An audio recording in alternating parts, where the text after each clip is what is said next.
So the Galaxy S6 is 10 years old and I had a brilliant idea. What if I use this phone as my daily driver to see how long I can last and if it's even possible? I'm gonna show you initial impressions, a day in the life, a speed test, a camera comparison, and some of the problems that I had with this thing. And spoiler alert, it was pretty bad. So one day I woke up with the laptop already in my bed and the first thing that I saw was this Galaxy S6 for a pretty decent price. And my first thought was, I'm buying this. So I quickly rushed downstairs and start heading outside and... Wait, I forgot my shoes, be right back. As I was heading for the bus, I remembered why I don't leave my house. It's too flipping cold. So I jump on the bus and start enjoying my little journey as I get excited to finally get my hands on the new toy, a phone that I never got to buy as a kid. And we finally made it, CEX, the holy grail of used tech, where they sometimes offer good prices. At first I started panicking because I didn't see the phone on display, but worry no more, because the phone was lying around somewhere in the back, completely neglected, but I come to save the day. As I was leaving, I couldn't help but notice there was a KFC nearby, and of course I had to make a stop and get myself a fat meal. And who would have thought that KFC fries are actually pretty good? But then I started thinking how sad it was that I was eating KFC for breakfast on a Saturday morning by myself in an almost entirely empty restaurant. I was actually a little embarrassed to be here. But just before I got back to my bus stop, I noticed a little fruit stand that had these cute watermelons, and so I took one and I decided to steal it. I started to make a run for it, hoping that no one would catch me, and then... I'm just kidding, I actually paid for it. And then I was like, wait, so today I impulsively bought a 10-year-old phone, I ate KFC for breakfast, and I almost stole a watermelon. What a weird start to my day. But let's start with the unboxing. So the phone came in this paper bag, nicely wrapped in bubble wrap, and it came with a charger brick and a cable. And then I noticed something. It's a micro USB cable. I got Vietnam flashbacks because I remembered how awful this cable was. And here it is, the Samsung Galaxy S6 in a surprisingly pristine condition, waiting for my greasy hands to leave some sweaty fingerprints on it. And yet again, I was traumatized when I saw that micro USB port. But wait, what's this? A headphone jack. What a pleasant surprise. I forgot they even existed. So, holding this phone, it feels so weird because it's like... it's so light. It feels kind of hollow, like it's not real.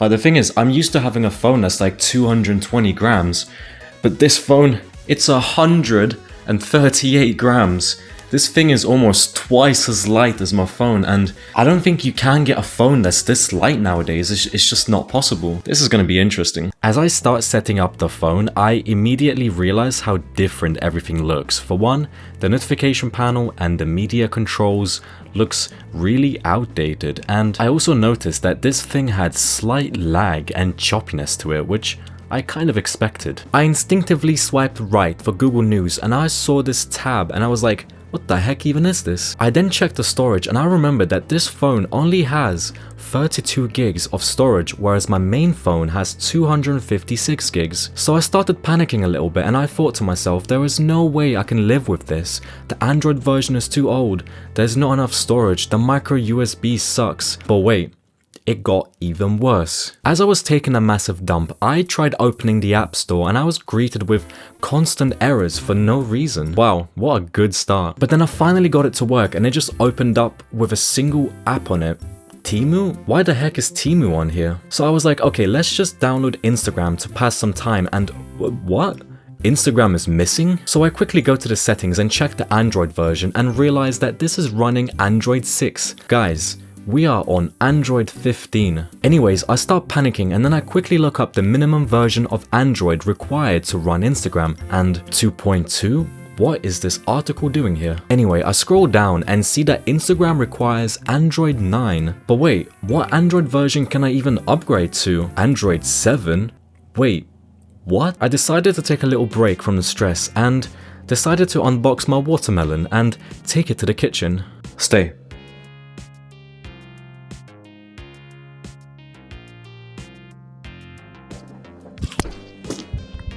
If the phone situation wasn't bad enough, I also started choking on the watermelon.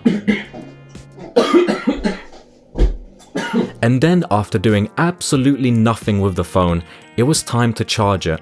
And as you know, micro USB cables can only go in one way, so I took my time and put the tip in very gently until I was inside. But it didn't really feel good because it was very loose and I didn't really feel like it was all the way inside. I think it was just a mental block. And after exactly 19 minutes, the phone charged 12%, which made me realize that this thing dies quicker than it charges. What? I then proceeded to install like 3 or 4 OS updates on this thing until it was Android 7, which was the latest version that I could install. And despite all the lies, I could actually install Instagram on it. But then for some reason, I decided to apparently crawl into a dungeon to tell you more about it. Okay, now here's the thing. I installed a bunch of updates and this phone is on Android 7 now, and it actually supports some of the apps like Instagram, Spotify, YouTube. It works. But here's the thing, just because it works doesn't mean it works well. Because look, I'm gonna try to open Spotify. I'm gonna click on the app. It's not even opening. And then when I scroll, it's just...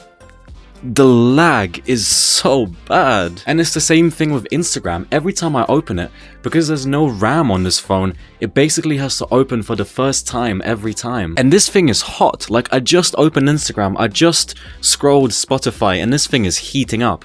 And here's the thing, I installed 3 updates and I downloaded about 3 apps and the phone dropped to 43%. But the problems just kept piling on. For one, although I was able to download Google Docs, I wasn't able to open my documents until I updated the app, which I couldn't do because of Android 7, which meant that I couldn't even check the script for this video. And Instagram took a very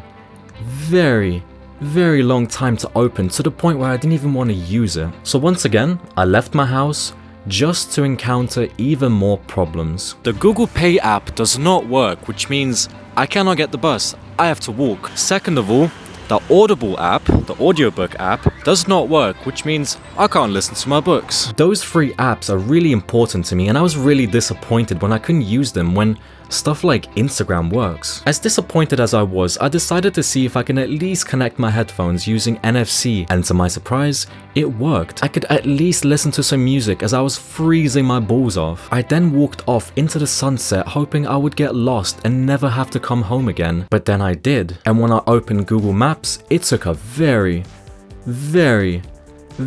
long time to open, and when it did, it was the laggiest thing that I've seen in my whole life. I would actually rather get lost and have to use a compass than use this pile of junk. This is why some dads never come back. They're probably still using the S6. But now, let's do a little speed test. This is a OnePlus 12, this is the S6, so let's see how far they actually are. So let's try Instagram. So, 3, 2, 1... Not that bad actually, not that bad. Let's try YouTube. So 3, 2, 1.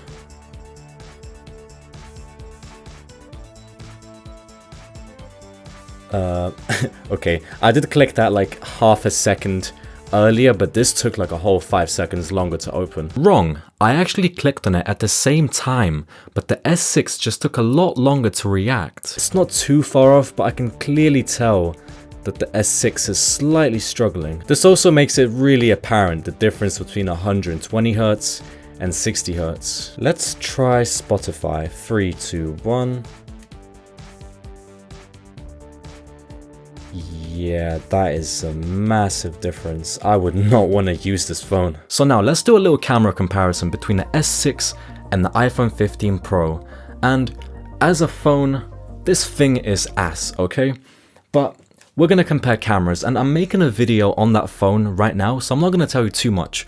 So let's just get to the camera comparison. I wanted to start with a high dynamic range photo to show you how massive the difference would be, but it wasn't that far behind. Sure, the iPhone might look a little sharper and more pleasing to the eye, but look at how natural Samsung looks. That reflection off the car looks far more realistic, and that's not to say that Samsung is better, but it tries less and has less processing and ends up having more emotion. Or this photo where the iPhone colors just look grey and it has this blue tint to it, whereas Samsung has that brown color of the trees and the green of the leaves and the warmth of the sun and the bloom in the background, because technically things are not supposed to be just one brightness level. And yeah, most other tricky lighting scenarios will probably look better on the iPhone, especially when you start zooming, because the iPhone has a dedicated 3x zoom camera, so I'm not surprised it looks better. But when the lighting conditions are perfect, the Samsung isn't too far behind. Now this is what shocked me the most. This normal shot might look a little better on the iPhone, but look what happens when you digitally zoom in. Despite the iPhone having 24 megapixels and the Samsung having 16 with a far smaller sensor, Samsung actually manages to get a lot more detail and better colors. I actually don't know how that's possible. But then of course, indoor photos look much better. Extreme low light scenarios also look much better